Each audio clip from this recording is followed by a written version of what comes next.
अब देखिए, सीबीआई से अगर तेजस्वी यादव को बचाना है तो राज्य की सरकार काम आ सकती है, लेकिन अगर ईडी से तेजस्वी यादव को बचाना है तब राज्य सरकार कुछ नहीं कर सकती। इस बात को कान खोलकर सबको सुनना चाहिए और अपने मन में बिठा लेनी चाहिए। दरअसल आज हुआ क्या, तो आज सदन में राष्ट्रीय जनता दल के विधायक हैं भाई वीरेंद्र क्या मांग कर रहे थे, तो भाई वीरेंद्र कह रहे थे कि एक कानून लाइए, कानून लाकर क्या कीजिए, तो कानून ऐसा बना दीजिए कि राज्य में ईडी घुस ही ना पाए, सीबीआई घुस ही ना पाए। लेकिन इस बात को समझना होगा कि सीबीआई को नीतीश कुमार रोक सकते हैं, तेजस्वी यादव रोक सकते हैं, राज्य की सरकार रोक सकती है, लेकिन जो ईडी है वो सुपर पावर है, ऐसी सुपर पावर जिसको कोई नहीं रोक सकता, जिसको केवल केंद्र सरकार ही रोक सकती है। सीबीआई के पास एक ऐसा एक्ट है जिसका नाम है कि जिसको हम लोग शॉर्ट फॉर्म में कहते हैं PMLA। इसका फुल फॉर्म होता है prevention of money laundering act. अब इस एक्ट के बारे में भी बताएंगे कि कैसे जो PMLA होता है वो ईडी को सुपर पावर बना देता है और इसको कोई कंट्रोल नहीं कर पाता। और सदन में इस बात को चाहे कोई भी विधायक बोल ले, कोई भी राज्य सरकार चाहे, लेकिन ईडी को नहीं रोक पाएगा। आगे हम आपको एक एक करके सब कुछ बताएंगे, समझाएंगे। बाकी हमारा नाम मोहित कुमार सिंह है और आप जनता जंक्शन अभी देख रहे हैं। सबसे पहले अगर हम शुरुआत करें कि सीबीआई मतलब कि जो सीबीआई है और इधर आप दूसरे तरफ देखेंगे तो ईडी है, अब इन दोनों में अंतर क्या है, तो अंतर सबसे पहले आप एकदम सामान्य भाषा में समझिए कि आज से कुछ वक्त पहले तक हर मामले में सीबीआई जाती थी, हर मामले को जांच करने के लिए सीबीआई पहुंच जाती थी, लेकिन अब उल्टा हो गया है। अब सीबीआई नहीं आती है, जबकि सीबीआई की जगह पर जाता कौन है, ईडी जाती है। अब समझिए ऐसा क्यों हो रहा है। दरअसल सीबीआई जो है वो ईडी के सामने थोड़ी कमजोर है। अब कमजोर किस मायने में है, तो सीबीआई के ऊपर राज्य सरकार अगर चाहे तो बैन लगा सकती है। जब भारतीय जनता पार्टी की सरकार आई तब एक एक करके सीबीआई कई राज्यों में जाकर छापा मारने लगी। इसके बाद से पश्चिम बंगाल, मेघालय, राजस्थान, मध्य प्रदेश, ये तमाम राज्य जो गैर भाजपा शासित थे उन्होंने सीबीआई की एंट्री पर बैन लगा दिया। अब दिक्कत में पड़ गई केंद्र सरकार। केंद्र सरकार को लगा कि अब तो सीबीआई यहां पर जा नहीं सकती, क्योंकि उनके पास इस बात का अधिकार है, इतनी राज्य सरकार की शक्ति है कि वो सीबीआई को रोक देंगे।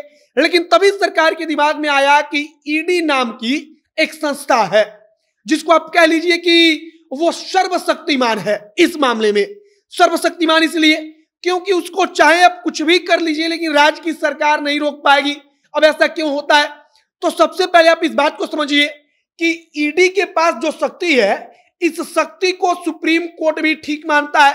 मतलब कि सुप्रीम कोर्ट ने इसकी शक्ति को बचा कर रखा है, संजोग कर रखा है। ऐसा नहीं कहा सुप्रीम कोर्ट ने कि ईडी की शक्ति जो है वो बेकार में दी गई है और इससे लोगों को परेशानी हो रही है, बल्कि सुप्रीम कोर्ट सर्वोच्च न्यायालय जो भारत का है वो भी ईडी की शक्ति को तवज्जो दे रहा है, इस लिहाज से उसकी शक्ति बहुत ज्यादा है। अब आ जाइए यहां पर, ये जो है इसको कहते हैं हम लोग शॉर्ट फॉर्म में PMLA।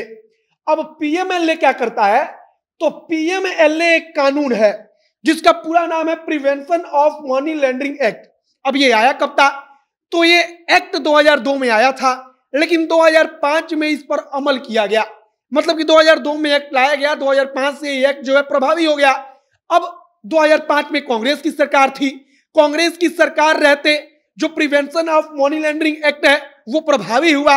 और जो ये एक्ट है वो ईडी को इस बात की शक्ति दे देता है कि आपको कोई नहीं रोक सकता, आप जिसको मन करेगा जब मन करेगा तब आप गिरफ्तार कर लीजिएगा, आप जिसको मन करेगा जब मन करेगा तब आप जाकर उससे पूछताछ कीजिएगा।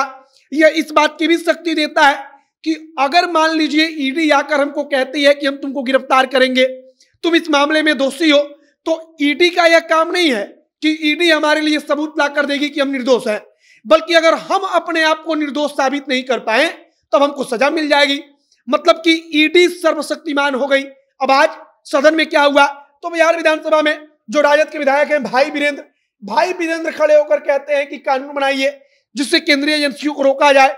तो एक बात यहां पर हम स्पष्ट कर दें कि सीबीआई भी केंद्रीय एजेंसी है, ईडी भी केंद्रीय एजेंसी है, लेकिन सीबीआई को आप रोक सकते हैं, ईडी को चाहे आप कुछ भी कर लीजिए, वो सुपर पावर है, उसको कोई नहीं रोक सकता।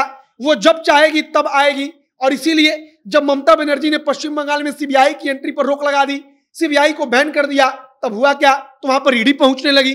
अब बिहार में भी मान लीजिए कि सीबीआई की एंट्री पर रोक लगा दी जाए तो होगा क्या? तो वहां पर ईडी जाएगी। और इसीलिए ईडी सुपर एक्टिव है। सुपर एक्टिव का मतलब कि ईडी को कोई रोक नहीं सकता। ईडी के पास इतनी शक्ति है कि वो सुपर पावर है। और इसी सुपर पावर के चलते ईडी के सामने कोई राज्य सरकार ठहर नहीं सकती। राज्य सरकार को पता है कि हम ईडी को रोक नहीं सकते, केंद्र सरकार को भी पता है कि राज्य सरकार ईडी को रोक नहीं सकती, और इसीलिए अब तमाम जगहों पर ईडी को भेजा जाता है। फिलहाल हमने आपको एक एक करके समझाया, बताया कि कैसे पीएमएलए एक्ट है, एक कानून है जो 2002 में आया, 2005 में ये लागू हो गया, अमल किया जाने लगा, यह प्रभावी हुआ, और इसी के कारण ईडी को कोई नहीं रोक सकता। फिलहाल हमने आपको सीबीआई और ईडी के पावर में कितना फर्क है इसको बता दिया। अब आप इस पर क्या सोचते हैं कमेंट बॉक्स में लिखकर बताइएगा। आगे जो भी तमाम जानकारी, जो भी नया अपडेट इससे जुड़ा हुआ आएगा, सब कुछ हम आप तक पहुंचाएंगे। इस वीडियो को यहीं पर समाप्त करते हैं। अब अंत में हमारा नाम मोहित कुमार सिंह है। आप जनता एक्शन देख रहे हैं। बहुत बहुत धन्यवाद।